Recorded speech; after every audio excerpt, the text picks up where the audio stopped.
Before she passed away, my mother had a habit of repeating old sayings, idioms that felt like pieces of wisdom, even if they didn't always make sense. At first, they seemed like harmless reminders of her love, but as her mind slipped away, those phrases became twisted, fragmented, and haunting. Watched pots never boil, Mary. Two birds, one stone. Honey catches more flies than vinegar. At first, I tried to make sense of them, but as her dementia worsened, her words became a jumble of confusion. Throw the baby out with the gift horse. It's time to bury the elephant in the room, Mary. I'd sit by her side in the nursing home, holding her trembling hands, trying to decipher what she meant. Her eyes would lock onto mine, desperate, as if she was begging me to understand something she couldn't say. Deep down, I knew what she was trying to tell me. She was dying. Her once vivid vocabulary was gone, replaced by these broken phrases. It was like her mind was being hollowed out, leaving only fragments behind. I tried everything to slow her decline. Books, newspapers, anything to keep her connected to the world. But one day, something happened that changed everything. I handed her the daily paper, kissed her cheek, and sat down. The sunlight streamed through the window, casting shadows on her frail hands. Suddenly, she began to shake. The paper trembled in her grip, and she let out a low, guttural moan. "Mom, what's wrong?" I asked, my voice trembling. She didn't answer. Instead, she curled into herself, clutching her nightgown like a child. Tears streamed down her face as she whispered, "Don't cry over book covers." I took the paper from her and read the headline. Jenkins twins, suspected to be sixth and seventh victims of backwoods butcher. After that, she stopped reading altogether. Her decline was swift. The vibrant woman I once knew became a shell, her body withering away as her mind faded. I couldn't bear to look at her for long. Her sunken eyes, her hollow cheeks. It was like staring at death itself. When she finally passed, I thought it was over, but her words stayed with me, echoing in my mind like a ghost. Her funeral was quiet. A few friends came, but most of her loved ones were already gone. I sprinkled dirt on her casket, watching as the earth swallowed her whole. That night, my friends and I gathered around a bonfire, trying to find comfort in each other's company. But all I could think about was her. Weeks turned into months. Life went on, but her absence was a constant ache. I found myself doing strange things, staring at pots of water, waiting for them to boil, as if I could summon her back. I didn't realize it then, but I was searching for her in the smallest, most mundane moments. Then, the fire happened. I don't know how it started. Maybe I left the stove on too long. Maybe I was careless. All I know is that my house burned to the ground, leaving nothing but ashes. I lost everything, except for Ethan. Ethan, my boyfriend, took me in. He lived in a cozy bungalow in the countryside, a place that felt like a fresh start. For a while, life was peaceful. But then, the voice came. It started one night as Ethan handed me a cup of tea. He set it down, smiled, and turned to grab a blanket. But as he reached the doorway, he froze. His body went rigid, and his voice, deep, guttural, and not his own, spoke. "Watched pots never boil." I froze. The words were my mother's, but the voice was something else entirely. It was cold, lifeless, and filled with a malice that made my skin crawl. "Ethan," I whispered, my voice trembling. He blinked, shook his head, and turned back to me. "What's wrong? You look like you've seen a ghost."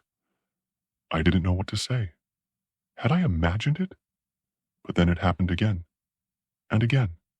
The voice would come through Ethan, repeating my mother's phrases in that chilling, inhuman tone. Two birds, one stone. Let her off the hook. Each time, Ethan had no memory of speaking. I tried to convince myself it was a prank, but deep down, I knew it wasn't. Something was wrong. Something was very wrong. One day, while searching for painkillers in Ethan's guest bathroom, I found something that made my blood run cold. Tucked away in a drawer were two delicate necklaces, each with a tiny bird charm. They looked familiar, but I couldn't place them until I did.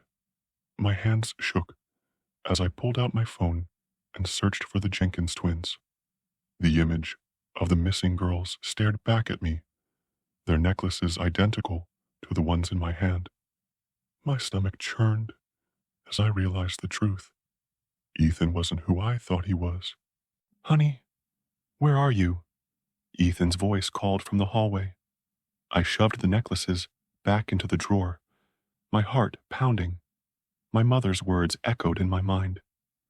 Let her off the hook. Was she warning me? Was she trying to protect me? I didn't know what to do. Confront him? Call the police? Or follow him and find out the truth? As I stood there, paralyzed by fear, I realized one thing. My mother's words weren't just fragments of a broken mind. They were a message, one that I was only beginning to understand. And now, I had to decide. Would I listen to her, or would I ignore the warning and risk becoming the next victim? That night, I lay in bed, staring at the ceiling, unable to sleep. Ethan's breathing was steady beside me, but I couldn't shake the feeling that something was watching me. The air felt heavy, oppressive, as if the walls themselves were closing in. Then, I heard it again. Two birds, one stone. The voice wasn't coming from Ethan this time. It was coming from the shadows in the corner of the room. My blood turned to ice as I saw a figure materialize, a silhouette with sunken eyes and hollow cheeks. It was her, my mother, but she wasn't the woman I remembered. Her form was twisted, her face contorted with rage. She pointed a bony finger at Ethan, who lay motionless beside me. Let her off the hook, she hissed. I didn't understand. What did she mean? Who was her? And then it hit me. The Jenkins twins. The necklaces. The missing girls. Ethan's alibis, or lack thereof. My mother wasn't just warning me. She was trying to save me. I waited until Ethan was asleep, then slipped out of bed. My heart pounded as I crept through the house, searching for answers. In the basement, I found a locked door. My hands trembled as I picked the lock and pushed it open. The room was dark, but the smell hit me first. Damp, musty, and metallic. I fumbled for the light switch, and when the room illuminated, I wished I hadn't. The walls were covered in newspaper clippings about the backwoods butcher, photos of missing girls, maps of the area, and notes scribbled in Ethan's handwriting. And in the corner, chained to the wall, was a girl. She looked up at me with hollow eyes, her face pale and gaunt. "Please," she whispered, "help me." I called the police that night. Ethan was arrested, and the girl, one of the missing Jenkins twins, was rescued. But even as the case made headlines, I couldn't shake the feeling that my mother's presence was still with me. Her words continued to echo in my mind, a constant reminder of the darkness I had narrowly escaped. And sometimes, in the dead of night, I swear I can still hear her voice, whispering those haunting phrases. Watched pots never boil. Two birds, one stone.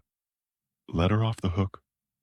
I don't know if she's trying to protect me or if her spirit is trapped, unable to move on.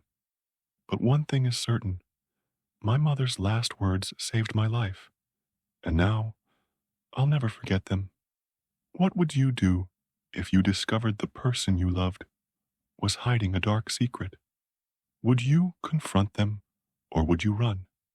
Let me know in the comments below. And if you enjoyed this story, don't forget to like, subscribe, and hit the bell icon for more true horror tales. Until next time, stay safe, and remember, watched pots never boil.